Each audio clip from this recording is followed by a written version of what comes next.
Hi friends, ഇന്ന് ഞങ്ങളുടെ വീഡിയോയിൽ ഒരു പരമ്പരാഗതമായ രീതിയിൽ ഒരു കുല എങ്ങനെ പഴിപ്പിക്കാം, പണ്ടുള്ള ആൾക്കാർ എങ്ങനെയാണ് കുല പഴിപ്പിച്ചിരുന്നത്, നമ്മൾ ഇന്ന് കാണുന്ന രീതിയല്ല പണ്ട് തുടർന്നിരുന്നത്. പണ്ടെന്ന് പറയുന്നത് ഒരു കുഴി വെട്ടി അതിൽ പച്ചക്കായ് വച്ച് അത് നമ്മൾ പഴിപ്പിച്ചെടുക്കുകയാണ് ചെയ്യുന്നത്.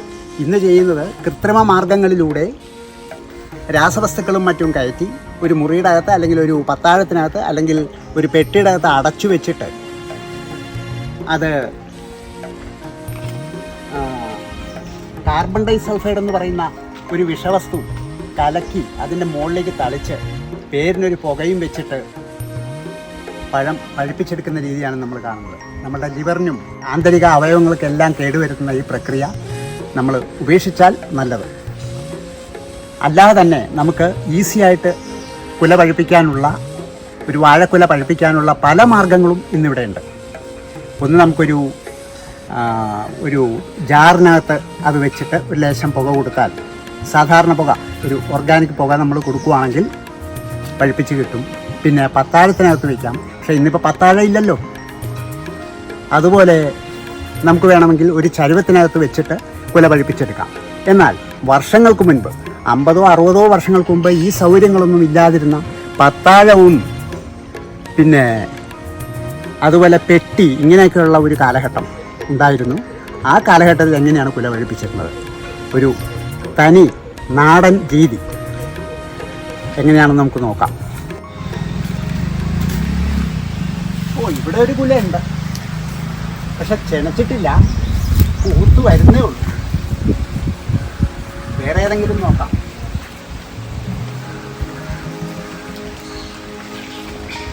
ഒരു വാഴക്കുല ഞാനിവിടെ വെട്ടി വെച്ചിട്ടുണ്ട്. നമുക്ക് അതെടുത്ത് പഴുപ്പിക്കാം.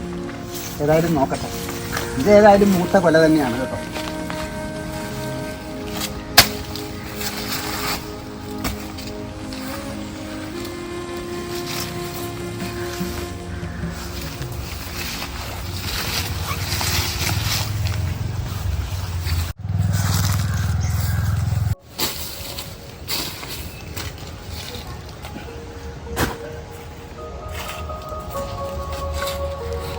ഇതാ 1.5 അടി താഴ്ചയിൽ നമ്മളൊരു കുഴി എടുത്തിട്ടുണ്ട്.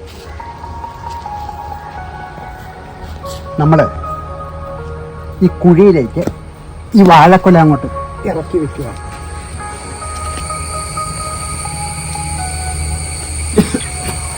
മണ്ണിൻ്റെ ഗുണങ്ങളും അതുപോലെ പരമ്പരാഗതമായ രീതിയും ആ തനിമയോടുകൂടി, പ്രകൃതിയുടെ സംരക്ഷണത്തോടു കൂടി തന്നെ ഈ കുല നമുക്ക് പഴുപ്പിച്ചെടുക്കാം. അതിനുശേഷം നമ്മൾ ഇച്ചിരി ചകിരി എടുത്തിട്ട് പുക കൊടുക്കുക. ശരിക്ക് കത്തണമെന്നില്ല, പുകഞ്ഞാൽ മതി. ഇതാണ് നമ്മൾ പുകയിടുന്ന രീതി.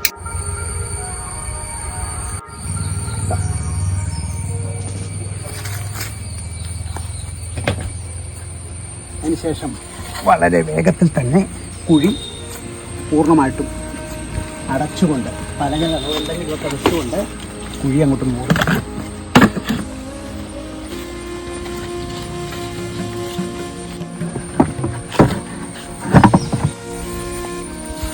കുഴി മൂടിയതിന് ശേഷം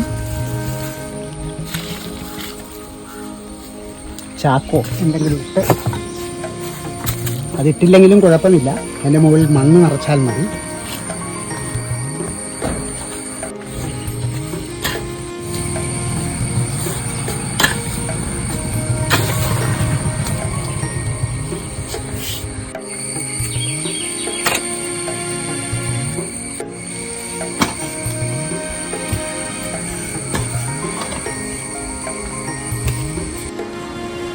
കുല നമ്മൾ കുഴിയിലിറക്കി വെച്ചിട്ട് 2 ദിവസമായി കേട്ടോ. പുകയൊക്കെ ഇട്ട് വെച്ചിരിക്കുകയാണ്.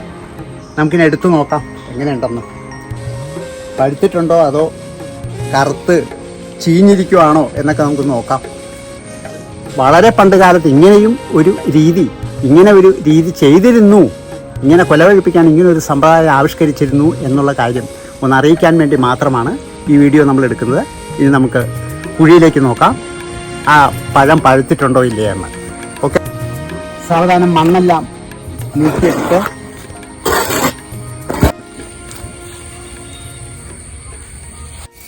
നമുക്ക് പലക മാറ്റാം.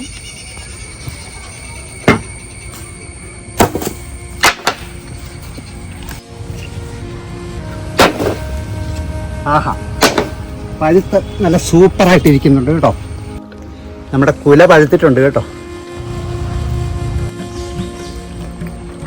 ആ സൂപ്പർ, എന്താ ടേസ്റ്റ്, അടിപൊളിയായിട്ടുണ്ട് കേട്ടോ. ആ മണ്ണിൻ്റെ മണവും പ്രകൃതിയുടെ ചേരുവയെല്ലാം കൂടി ചേർന്നപ്പോൾ പഴം നല്ല സൂപ്പറായിട്ടുണ്ട്.